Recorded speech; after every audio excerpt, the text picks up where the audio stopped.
Hi ನಮಸ್ತೆ ಎಲ್ಲರಿಗೂ. ನಾನು ರುಕ್ಮಿಣಿ. ಆರ್‌ಡಿ ಅಡುಗೆ ಮನೆ ಚಾನಲ್‌ಗೆ ಎಲ್ಲರಿಗೂ ಸ್ವಾಗತ. ನಾನಿವತ್ತೊಂದು ಮಲೆನಾಡ್ ಸ್ಟೈಲಲ್ಲಿ ಮಟನ್ ಸಾರು ಹೇಗೆ ಮಾಡೋದು ಅಂತ ತೋರಿಸ್ಕೊಡ್ತಾ ಇದ್ದೀನಿ. ಮಲೆನಾಡ್ ಸ್ಟೈಲಲ್ಲಿ ಸ್ವಲ್ಪ ಡಿಫ್ರೆಂಟಾಗಿ ಮತ್ತು ಅಷ್ಟೇ ಟೇಸ್ಟಿಯಾಗಿ ಬರುತ್ತೆ. ಅಷ್ಟು ಚೆನ್ನಾಗಿರುತ್ತೆ ಕೂಡ. ನೀವು ಒಂದ್ಸಲ ಈ ವಿಧಾನದಲ್ಲಿ ಟ್ರೈ ಮಾಡಿ. ಹೇಗೆ ಬಂತು ಅಂತ ದಯವಿಟ್ಟು ಕಾಮೆಂಟ್ ಮೂಲಕ ತಿಳಿಸಿ ಅಂತ ಕೇಳ್ಕೊಳ್ತೀನಿ.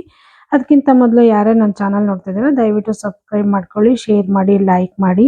ದಯವಿಟ್ಟು ಒಂದು ಲೈಕ್ ಮಾಡೋದು ಮಾತ್ರ ಮರಿಬೇಡಿ. ಬನ್ನಿ ಹೇಗೆ ಮಾಡೋದು ಅಂತ ನೋಡ್ಕೊಳ್ಳೋಣ. ನಾನಿಲ್ಲಿ ಮಟನ್ ಸಾರು ಮಾಡೋಕ್ಕೋಸ್ಕರ ನೋಡಿ 1 ಕೆಜಿ ಆಗೋಷ್ಟು ಮಟನ್ ತೊಗೊಂಡಿದ್ದೀನಿ. ಆದಷ್ಟು ಎಳೆದನ್ನ ನೋಡಿ ತೊಗೊಳ್ಳಿ. ಒಂದು 7-8 ಬಾರಿ ಚೆನ್ನಾಗಿ ಇದನ್ನ ತೊಳೆದು ತೊಗೊಂಡಿದ್ದೀನಿ. ನೀಟಾಗಿ ನೀರೆಲ್ಲ ಶೋಧಿಸ್ಕೊಂಡು ತೊಗೊಂಡಿಟ್ಕೊಂಡಿದ್ದೀನಿ. ಈಗ ಸ್ಟವ್ ಮೇಲೆ ಒಂದು ಕುಕ್ಕರ್ ಇಟ್ಕೊಂಡಿದ್ದೀನಿ. ಕುಕ್ಕರ್ ಸ್ವಲ್ಪ ಬಿಸಿ ಆಗ್ತಾ ಇದ್ದಂಗೆನೆ ನಾವಿಲ್ಲಿ ಸ್ವಲ್ಪ ಎಣ್ಣೆನ ಸೇರಿಸ್ಕೊಳ್ಳೋಣ.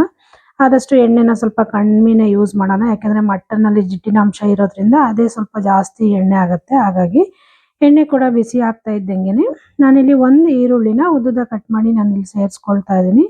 ಈರುಳ್ಳಿನೂ ಕೂಡ ಚೆನ್ನಾಗಿ ಸ್ವಲ್ಪ ಕಂದು ಬಣ್ಣ ಬರೋವರೆಗೂ ಒಂದು ನಿಮಿಷ ಅರ್ಧ ನಿಮಿಷಗಳ ಕಾಲ ಫ್ರೈ ಮಾಡ್ಕೊಳ್ಳೋಣ. ನೋಡಿ ಈರುಳ್ಳಿ ಕೂಡ ಸ್ವಲ್ಪ ಫ್ರೈ ಆಗಿದೆ. ಇಷ್ಟು ಫ್ರೈ ಆದರೆ ಸಾಕು. ಇವಾಗ ಇದಕ್ಕೆ ನಾನು ತೊಳೆದಿಟ್ಕೊಂಡಿರುವಂತಹ ಮಟನ್ನ ಸೇರಿಸ್ಕೊಳ್ತಾ ಇದ್ದೀನಿ. ನೀರೆಲ್ಲ ಚೆನ್ನಾಗಿ ಶೋಧಿಸ್ಕೊಂಡು ತಗೊಳ್ಳಿ, ಇಲ್ಲಾಂದರೆ ನೀರು ಜಾಸ್ತಿ ಬಿಟ್ಕೊಳ್ಳುತ್ತೆ ಮಟನಲ್ಲಿ. ಹಾಗಾಗಿ ಇವಾಗ ಒಂದು ಅರ್ಧ ಟೀ ಸ್ಪೂನ್ ಆಗೋಷ್ಟು ನಾನಿಲ್ಲಿ ಅರಶಿನ ಪುಡಿ ಯೂಸ್ ಮಾಡ್ತಾ ಇದ್ದೀನಿ. ಜೊತೆಗೆ ರುಚಿಗೆ ತಕ್ಕಷ್ಟು ಉಪ್ಪು ಕೂಡ ಈಗಲೇ ಸೇರಿಸ್ಕೊಂಡು ಇದನ್ನ ಚೆನ್ನಾಗಿ ಮಿಕ್ಸ್ ಮಾಡ್ಕೊಳ್ಳೋಣ. ಇದು ಅರಶಿನ ಪುಡಿ, ಉಪ್ಪು ಮತ್ತು ಮಟನ್ನು ಒಂದಕ್ಕೊಂದು ಚೆನ್ನಾಗಿ ಹೊಂದ್ಕೋಬೇಕು. ಉಪ್ಪು ಸೇರಿಸಿರೋದ್ರಿಂದ ಮಟನಲ್ಲಿರೋ ನೀರೆಲ್ಲ ಬಿಟ್ಕೊಳ್ಳುತ್ತೆ. ಚೆನ್ನಾಗಿ ಬಿಟ್ಕೊಂಡು ನೀರೆಲ್ಲ ಸುಂಡಬೇಕು. ಅಲ್ಲಿವರೆಗೂ ಮಟನ್ನ ಚೆನ್ನಾಗಿ ಮಿಕ್ಸ್ ಮಾಡಿಕೊಂಡು ಬೇಯಿಸ್ಕೋಬೇಕಾಗತ್ತೆ. ಈಗ ಸುಂಡಿಸೋದ್ರಿಂದ ಟೇಸ್ಟ್ ತುಂಬ ಚೆನ್ನಾಗಿ ಬರುತ್ತೆ.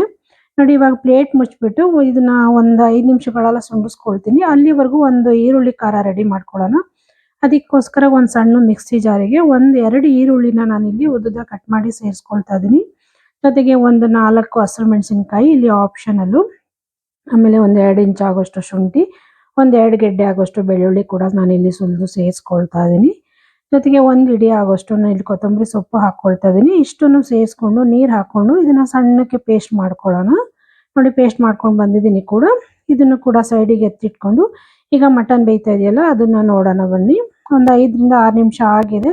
ನೀರೆಲ್ಲ ಬಿಟ್ಕೊಂಡು ನೋಡಿ ನೀರು ಕೂಡ ಸ್ವಲ್ಪ ಸುಂಡ್ಕೊಳ್ತಾ ಇದೆ ಚೆನ್ನಾಗಿ. ಇದು ಈ ರೀತಿ ನೀರು ಚೆನ್ನಾಗಿ ಉಪ್ಪು ಮತ್ತು ಅರಶಿನ ಪುಡಿಲೇ ಮಟನ್ನ ನೋಡಿ ಈ ರೀತಿ ಚೆನ್ನಾಗಿ ಬೇಯಿಸ್ಕೋಬೇಕು. ನೋಡಿ ನೀರೆಲ್ಲ ಸುಂಡಿದೆ. ಈಗ ನಾನು ಈರುಳ್ಳಿ ಖಾರ ಮಾಡಿ ಇಟ್ಕೊಂಡಿದ್ನಲ್ಲ ಅದನ್ನು ಸೇರಿಸ್ಕೊಳ್ತಾ ಇದ್ದೀನಿ. ಇದನ್ನು ಸೇರಿಸ್ಕೊಂಡು ಚೆನ್ನಾಗಿ ಇದನ್ನು ಮಿಕ್ಸ್ ಮಾಡ್ಕೊಳ್ಳೋಣ. ಇವಾಗ ಇದು ಕೂಡ ಒಂದು 5-6 ನಿಮಿಷ ಬರೀ ಈರುಳ್ಳಿ ಖಾರದಲ್ಲೇ ಚೆನ್ನಾಗಿ ಬೇಯಬೇಕು. ಮಟನ್ ಆಗಿರೋದ್ರಿಂದ ಬೇಗ ಬೇಯೋದಿಲ್ಲ ಇದು. ಈರುಳ್ಳಿ ಖಾರನೂ ಹಾಕ್ಕೊಂಡು ನೋಡಿ ಇದೇ ರೀತಿ ನೀಟಾಗಿ ಮಿಕ್ಸ್ ಮಾಡ್ಕೊಳ್ತಾ ಇದ್ದೀನಿ. ಮಿಕ್ಸ್ ಮಾಡಿಕೊಂಡು ಇನ್ನೂ ಒಂದು 5-6 ನಿಮಿಷ ಇದನ್ನು ಈರುಳ್ಳಿ ಖಾರದಲ್ಲಿ ಹಾಗೆ ಬೇಯಿಸ್ಕೋಬೇಕಾಗತ್ತೆ.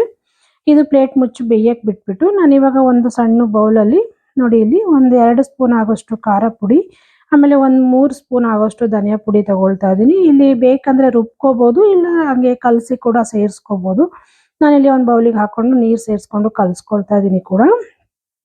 ನೋಡಿ ಸ್ವಲ್ಪ ನೀರು ಸೇರಿಸ್ಕೊಂಡು ಸ್ವಲ್ಪನೂ ಗಂಟಿಲ್ಲದೆ ಇರೋ ಥರ ಚೆನ್ನಾಗಿ ಈ ರೀತಿ ಕಲಿಸ್ಕೊಳ್ಳೋಣ. ಇದನ್ನು ಕಲಿಸ್ಕೊಂಡು ತಗೊಳ್ಳೋಣ. ಕಲಸೋದು ಬೇಡ ಅನ್ನೋರು ಮಿಕ್ಸಿ ಜಾರ್ಗೆ ಹಾಕ್ಕೊಂಡು ಒಂದು 2 ರೌಂಡ್ ತಿರುಗಿಸ್ಕೊಂಡ್ರೂ ಆಗುತ್ತೆ. ಇದು ಕೂಡ ಸೈಡಿಗೆ ಎತ್ತಿಟ್ಕೊಳ್ಳೋಣ. ಆಗಿದೆ ಇವಾಗ.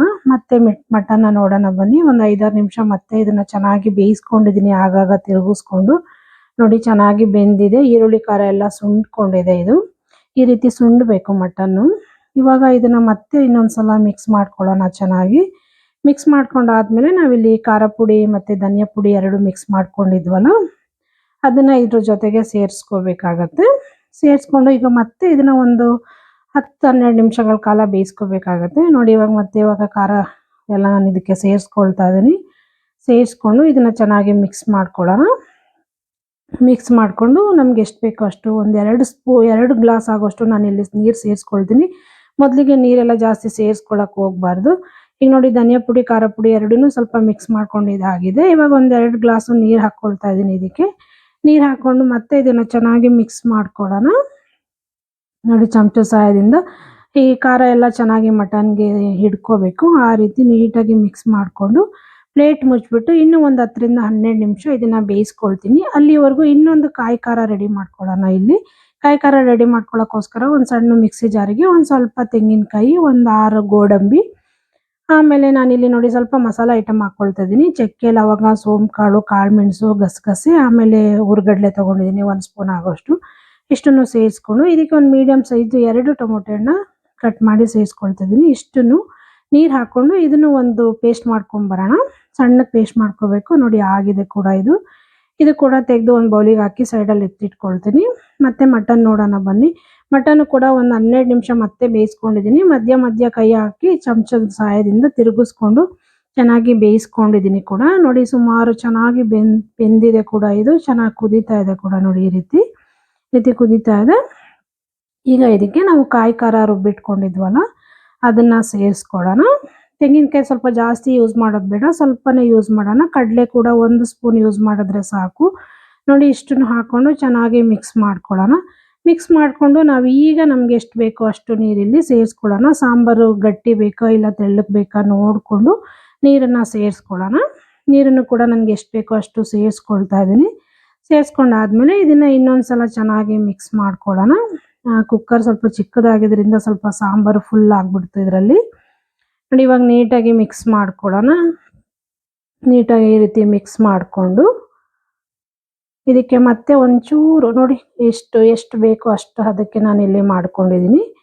ಇವಾಗ ಇನ್ನೊಂದು ಸಲ ಇದನ್ನು ಚೆನ್ನಾಗಿ ತಿರುಗಿಸ್ಕೊಂಡು ನಾನಿಲ್ಲಿ ಸ್ವಲ್ಪ ಉಪ್ಪು ಹಾಕ್ಕೊಳ್ತೀನಿ. ಸ್ವಲ್ಪ ಸಪ್ಪೆ ಅನ್ನಿಸ್ತು ಅದಕ್ಕೋಸ್ಕರ.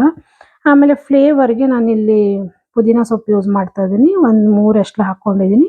ಆಮೇಲೆ ಸ್ವಲ್ಪ ಕೊತ್ತಂಬರಿ ಸೊಪ್ಪು ಕೂಡ ಉದುರಿಸ್ಕೊಂಡು ಇನ್ನೊಂದು ಸಲ ಇದನ್ನು ಚೆನ್ನಾಗಿ ಮಿಕ್ಸ್ ಮಾಡ್ಕೊಳ್ಳೋಣ. ಮಿಕ್ಸ್ ಮಾಡಿಕೊಂಡು ಲಿಡ್ ಮುಚ್ಚಿಬಿಟ್ಟು ಒಂದು 4 ವಿಷಲ್ ಕೂಗಿಸ್ಕೊಳ್ತೀನಿ. ಟೋಟಲಿ ಒಂದು 30ರಿಂದ 35 ನಿಮಿಷ ಹಾಗೆ ಬೇಯಿಸ್ಕೊಂಡಿದ್ದೀನಿ. ಅದರಲ್ಲೇ ಒಂದು 30% ಬೆಂದಿದೆ. ಇವಾಗ ಒಂದು 4 ವಿಷಲ್ ಕೂಗಿಸ್ಕೊಂಡಿದ್ದೀನಿ. ನೋಡಿ ತಣ್ಣಗಾಗಿದೆ. ಇವಾಗ ತೆಗೆದು ತೋರಿಸ್ತಾ ಇದ್ದೀನಿ.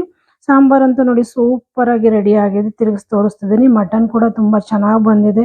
ಒಂದು ಒಳ್ಳೆ ಫ್ಲೇವರ್ ಕೂಡ ಬರ್ತಾ ಇದೆ. ಸೂಪರ್ ಆಗಿದೆ. ನೀವು ಒಂದ್ಸಲ ಈ ವಿಧಾನದಲ್ಲಿ ಟ್ರೈ ಮಾಡಿ. ನೋಡಿ ಇಷ್ಟೇ ಇದು ಮಟನ್ ಸಾರು. ಮಲೆನಾಡು ಸ್ಟೈಲಲ್ಲಿ ಮಾಡಿದ್ದೀನಿ. ತುಂಬಾ ಚೆನ್ನಾಗಿತ್ತು. ಸರ್ವ್ ಮಾಡಿ ತೋರಿಸ್ತಾ ಇದ್ದೀನಿ. ಈ ಮಟನ್ ಸಾರು ನಿಮಗೆಲ್ಲ ಇಷ್ಟ ಆಯಿತು ಅಂದ್ಕೊಳ್ತೀನಿ. ಇಷ್ಟ ಆದರೆ ದಯವಿಟ್ಟು ಶೇರ್ ಮಾಡಿ, ಲೈಕ್ ಮಾಡಿ, ಸಬ್ಸ್ಕ್ರೈಬ್ ಮಾಡ್ಕೊಳ್ಳಿ. ಹಾಗೆ ಪಕ್ಕದಲ್ಲಿರೋ ಬೆಲ್ಲೈಕನ್ ಕೂಡ ಕ್ಲಿಕ್ ಮಾಡಿ. ನಾನು ಯಾವುದೇ ವಿಡಿಯೋ ಹಾಕಿದರೂ ನಿಮಗೆ ನೋಟಿಫಿಕೇಶನ್ ಬರುತ್ತೆ.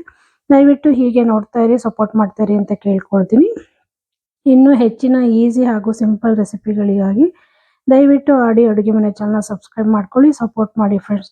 Thank you for watching.